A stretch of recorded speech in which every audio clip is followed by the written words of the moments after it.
So the 8 years of history, and we have other systems that have done similar work to this, obviously up there in Massachusetts as well as others.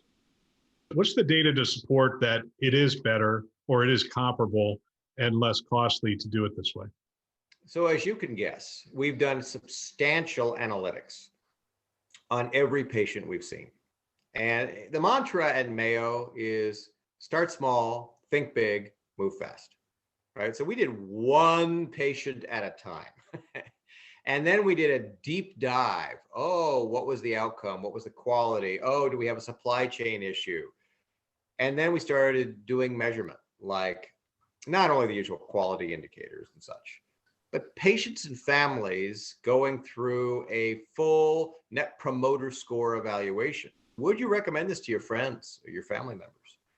And so mathematically, after the first several patients and series of process improvements and then ramp up and all the rest, what we end up with is, to your point, the analytics that say, oh, every quality measure same, outcome same, safety same, cost, cost computations in healthcare are a science, but you don't have the bricks and mortar sunk costs when you're talking about a home. You don't have the heat, power, light. You don't have all the janitorial staff, all that other stuff. So you do a cost computation and it looks like about half. Net Promoter Scores, you measure them, 97% of patients and families who went through this experience would recommend it to family and friends. There's no way any hospital in this country is going to get a Net Promoter Score of 97%. No, that's amazing. Now I'm thinking, okay, let's scale this up. And would I bring this to my health system, and what would I have to overcome? I think the biggest thing I would have to overcome is in the administration. I'd have to go into the administration and say, look, we're going to be giving up a $20,000, $15,000 visit, whatever it ends up being, and we're going to get a $7,000 visit. Isn't that one of the challenges? Well, not necessarily. And let's talk through this in a couple of different ways. So first, if you're in a risk arrangement, any kind of Medicare Advantage, right? Right. If you say, I can now deliver the same care with lower cost in any kind of risk arrangement, they say, oh, that's great. We need more of those. That's wonderful. But here's what we found. Especially in a time of COVID, you found that hospitals were saturated, right? There was no capacity.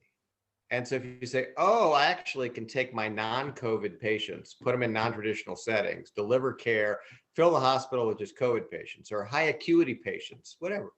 People say, oh, wait a minute. What that means is I actually am able to use my bricks and mortar facility to its greatest extent. And that actually, from a business sense, makes it easy to convince people. But there's one element to this. And that other element is, imagine that you have an immunocompromised patient, 87 years old. This is actually a true story.